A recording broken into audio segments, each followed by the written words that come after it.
How to Rebuild Yourself from Zero, a Practical System for Personal Growth. It's an article written by Saqib Tahir on daily.dev. I think we can always improve how we improve ourselves. So I'm always interested in seeing how other people do it, especially practically. So let's have a read at this. When you don't know where to start, we talk about confidence like it's a personality type. You are either born with it or you fake it till you make it. But here's the truth. Most people won't say out loud. If you don't feel confident, don't fake it. Build it. I 100% agree with this. Every time I pretend I'm confident, every time I fake that I'm confident, it always comes across fake, obviously. It always comes across wrong, like I'm cocky or things like that. And if I'm faking it, maybe I am. Maybe I deserve to be perceived that way. But I've never been a big fan of faking something. Faking kindness, faking confidence. I think take the loss for that moment and use that as the fuel to build it. Because confidence isn't magic, it's compounded proof, a system of micro wins stacked high enough to silence the self-doubt. The problem, most people skip the system. They try to jump straight to confidence with nothing underneath. And when that doesn't work, they spiral. Motivation dips, progress stalls, they blame their mindset, their circumstances, their luck. I also want to add that those that are not confident because they think they don't know enough are the ones that are going to work hard, and they are the ones that underestimate their ability, and those that appear confident and are confident, quite often they're the ones that actually know less than the first category of group, but they think they know more than they do. It's always not always the case, but I've seen time and time again those cases. I think it's the same as that saying that goes, the best person for president or the king is the one that doesn't want it. Yeah. But what if the issue isn't who you are, just what you haven't built yet? This article breaks down exactly what to do when you've got nothing. No confidence, no proof, no skills, no discipline, just discomfort and a vague desire to do better. This is your ladder. Each rung gives you a practical next move when the one above feels impossible. Let's start at the top. I would say the first step is to build skills, right? Confidence comes from evidence. What confidence really is. Confidence isn't magic. It's not a feeling you summon with affirmations or TED Talks. It's the byproduct of repeated proof. You trust yourself because you've seen yourself deliver. If you don't have confidence, it usually means you don't have enough recent, relevant proof of your capabilities. Or not enough proof of your capabilities too.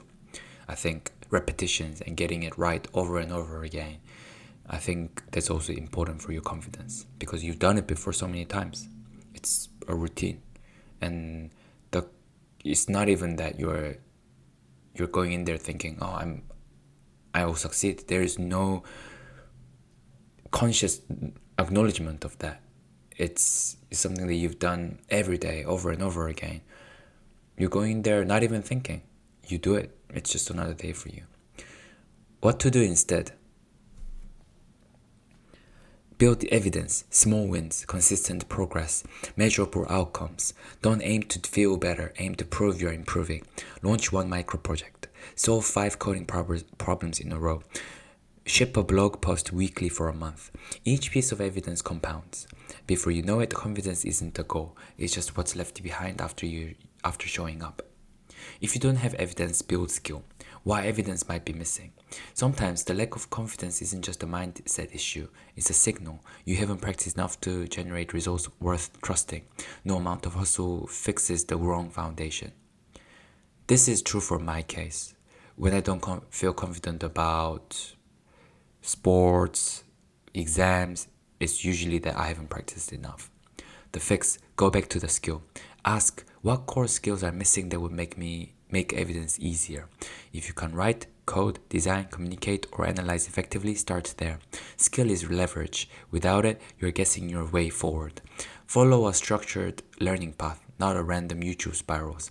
Set daily practice hours. Join a learning community with feedback loops. Skill closes the gap between intention and execution. Once you can execute, evidence follows. If you don't have skill, build discipline. When knowledge isn't the issue, you've taken courses, read books, maybe even practiced a bit, but nothing sticks. This is a discipline problem, knowing what to do, but not doing it consistently enough to matter. The fix: install systems. Discipline isn't about willpower, it's about routines, friction, and reducing the number of daily decisions.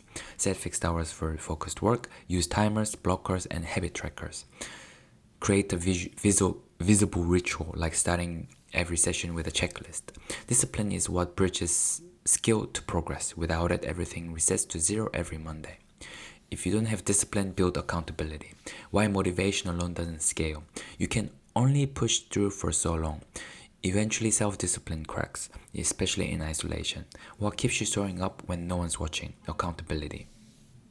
The fix: add social weight, involve others, make your progress visible, put reputation on the line, join a challenge group or mastermind, post your weekly goals publicly, ask a peer to review your output every Friday. When it's not just about you anymore, the stakes go up and so does consistency. Yeah, I think everyone has different ways of building discipline, building accountability. And I think you have to try a few things to see what sticks.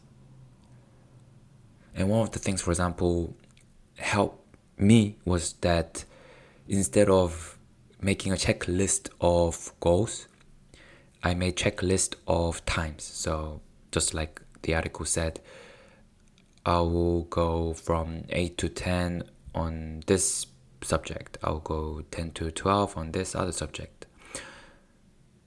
I think that really helped me get focused during those times and make those time count, because sometimes I put 30 minutes and I get so much done during those 30 minutes, and sometimes if I put lesser time, the more productive I am, in fact. So I find it interesting.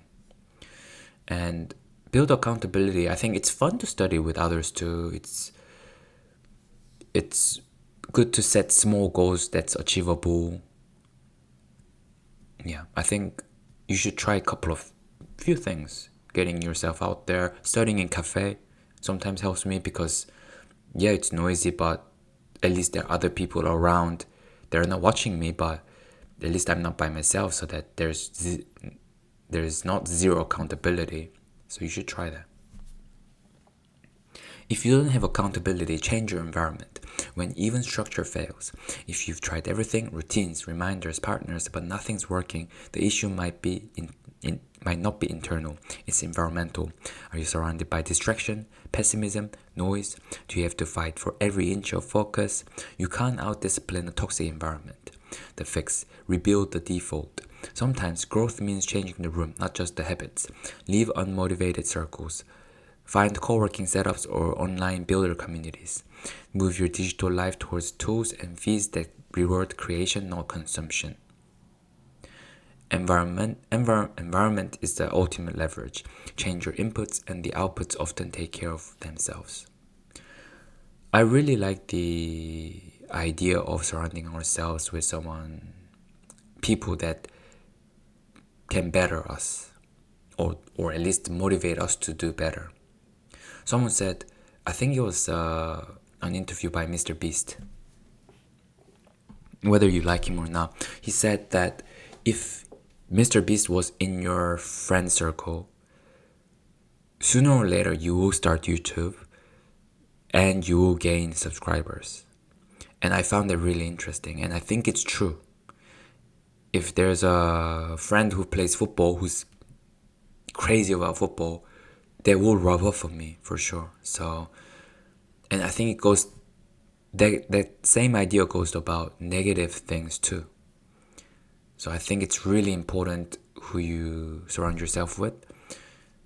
Someone said, you are the average of the people around you. And that can be true, that might not be. but there's a big degree of truth to that, I think. So, the fix: rebuild the default. Sometimes growth means changing the room, not the habits. Okay, we've read that. Growth isn't linear, but systems help. The ladder isn't a checklist, it's a recovery loop. You might start anywhere, slide back, or skip a rung depending on your season. But when your life breaks your rhythm, don't wait to feel ready. No confidence, build evidence. No evidence, build skill. No skill, build discipline. No discipline, build accountability. No accountability, change your environment. Each layer creates the conditions for the next. Over time, you go from stuck to self-sustaining.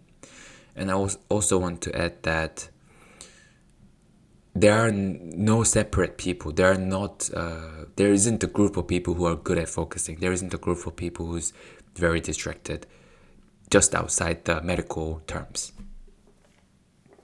Everyone can build this, and everyone that is confident has gone through this. So if you think, no, I can't do this or anything like that, you 100% can.